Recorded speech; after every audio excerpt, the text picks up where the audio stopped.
Dari akun Viadara. Bismillahirrahmanirrahim. Assalamualaikum Ustaz. Waalaikumsalam warahmatullahi wabarakatuh. Saya mau tanya tentang hutang puasa.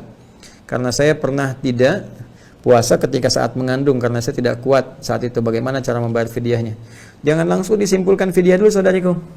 Ya, karena di Al-Baqarah ayat 184, ya ayyaman ma'dudat, faman kana minkum maridan aw 'ala safarin fa iddatum min ayyamin ukhra. Kalau Anda dalam kondisi sedang menunaikan puasa itu, kan ada kondisi-kondisi sakit, ya, atau dalam perjalanan, yang dua kondisi ini sebetulnya ini gambaran dari kondisi menyulitkan untuk puasa, sehingga dikiaskan. Ya, seperti halnya misalnya orang yang sedang mengandung.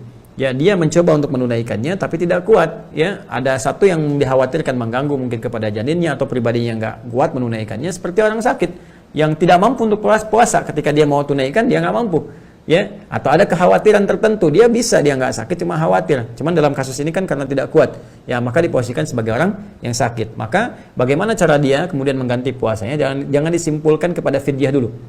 Ya, fa'iddatu min ayamin ukhar. Maka yang dia mesti lakukan, dia bisa ganti di hari lain dulu. Ya, jadi setelah dia kemudian melahirkan, selesai dalam masa pelahiran itu sambil menyusui, dia coba cicil misalnya. Misalnya ketinggalan 10, ya sebelum datang Ramadan berikutnya dia coba cicil dulu. Misalkan 1, ya setiap bulan misalnya coba cicil, kalau bisa 2 misalnya, itu kan 3 hari coba dicicil pelan-pelan, itu kan dengan teknik tertentu. Ada perbanyak ngemil misalnya sebelum sahurnya, ya perbanyak dan seterusnya. Coba lihat nanti kemampuannya terus sampai insya Allah kalau bisa ditunaikan itu selesai sebelum Ramadan, maka tuntas utang Anda.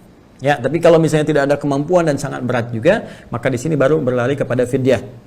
Fidyah dihitung berdasarkan berapa banyak yang Anda tinggalkan. Ya, yang kadang-kadang kan begini, sudah misalnya mengandung, melahirkan gitu kan, dalam masa menyusui tiba-tiba mengandung lagi misalnya. Nah, itu kan sehingga double kepada Ramadan berikutnya bisa terjadi. Dan kalau berat demikian terakumulasi, boleh sebagiannya kemudian menggunakan fidyah dalam kondisi yang sulit untuk dibayar dengan hari-hari menunaikan ibadah puasa. Maka tinggal dihitung berapa hari di situ Anda, kemudian diukur makan Anda, porsinya berapa dalam sehari, 3 kali makan. Misal, kalau makanan itu dalam 3 kali makan misalnya nilainya 50.000, maka Anda keluarkan dalam bentuk 50.000.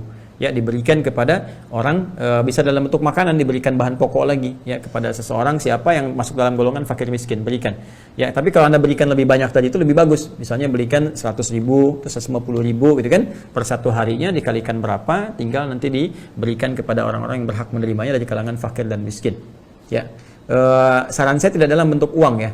Ya, karena bentuknya it'amu masakin.